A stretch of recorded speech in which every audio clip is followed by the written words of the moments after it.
নমস্কার, জ্ঞান সঙ্গমে সবাইকে স্বাগত। আজকের নলেজ পয়েন্ট হলো the most beautiful spot in the universe. তো অনেকেরই তো খুব বেড়াতে যেতে ইচ্ছে করে, তো তাদের জন্য বোধহয় আজকের নলেজ পয়েন্টটা খুব ইম্পর্টেন্ট। দেখা যাক গুরুজি কী বলছেন।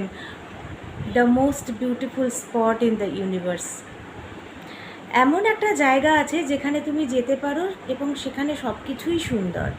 পর্যটকরা সৌন্দর্যের খোঁজে এক জায়গা থেকে আরেক জায়গায় ভ্রমণ করেন।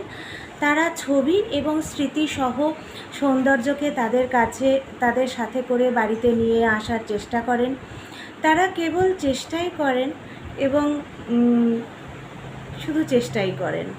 তবুও সবচেয়ে সুন্দর জায়গাটা এখানেই।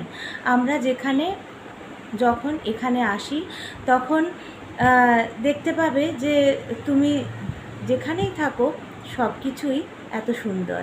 এই জায়গাটা কোথায়? এদিক ওদিক তাকিও না, তোমার ভেতরে এসো। যখন তুমি যেখানে থাকো তখন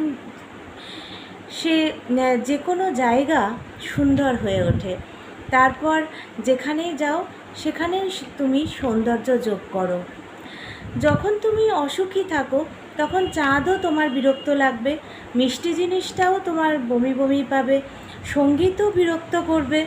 আর যখন তুমি শান্ত এবং ভেতরে কেন্দ্রীভূত থাকো তখন শব্দ সঙ্গীতময়, মেঘ জাদুকরী, বৃষ্টি হলো তরল প্রেম। মহাবিশ্বের এই সবচেয়ে সুন্দর জায়গাটিতে ভ্রমণের জন্য নিজেকে বুক করুন। তাহলে আপনি দেখতে পাবেন যে প্রতিদিনই আপনি একটি ছবি এবং আপনি উদযাপন করছেন। হাওয়াই উপকূল ধরে গাড়ি চালিয়ে আসা একজন মহিলা, তিনি ভজন গাইতে শুরু করলেন। তো তিনি আগে কখনো এটা শোনেননি। তো তারপরে তিনি নিজেকে আবিষ্কার করলেন যে তিনি সৎসঙ্গ করতে পারেন, ভজন করতে পারেন। তো তিনি একটি হোটেলের চারপাশে উনি ঘুরছিলেন এবং উনি ভাবছিলেন যে উনি কেন চারপাশে ঘুরতে বাধ্য হচ্ছেন। তো তখন একজন ভদ্রলোকের কাছ থেকে, একজন ভক্তের কাছ থেকে তিনি জানতে পারেন যে গুরুজি এই হোটেলটির মধ্যে অবস্থান করছেন। তো তিনি গুরুদেবের কাছে দর্শন করেন। গুরুদেবের কাছে দর্শন করে তার হৃদয়গ্রাহী স্থানীয় হাওয়াই গান তিনি শোনান গুরুজির কাছে। আরেকজন মহিলা, তিনি প্রাচীন মন্দিরের একটি দিন কাটিয়েছিলেন।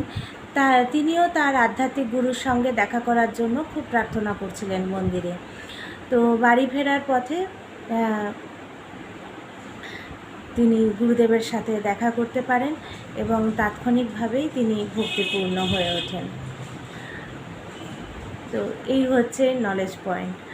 তো আমাদের মনের মধ্যে ভক্তিভাব থাকলে অবশ্যই আমরা গুরুদেবের দর্শন পাই। এবং আমরা এই যে একজন বিদেশি মহিলা, তিনি সৎসঙ্গের গান শোনাবেন এবং তার নিজের ভাষায় গান শোনাবেন। তার ভেতরে যে ভক্তি, সেই ভক্তিটা তিনি প্রকাশ করতে চাইছেন। তো কী সুন্দর, তিনি গুরুজির সঙ্গে দেখা করতে সুযোগও পেয়েছেন এবং গান শোনাতেও পেরেছেন।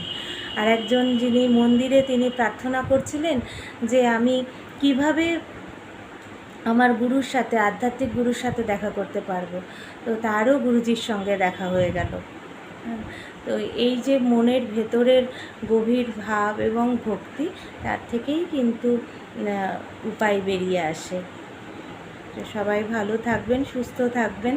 আর অবশ্যই most beautiful spot in the universe, যেটা হচ্ছে যে আমাদের মনের গভীরে, গুরুজি বলেন অন্তর্মুখী সদা সুখী।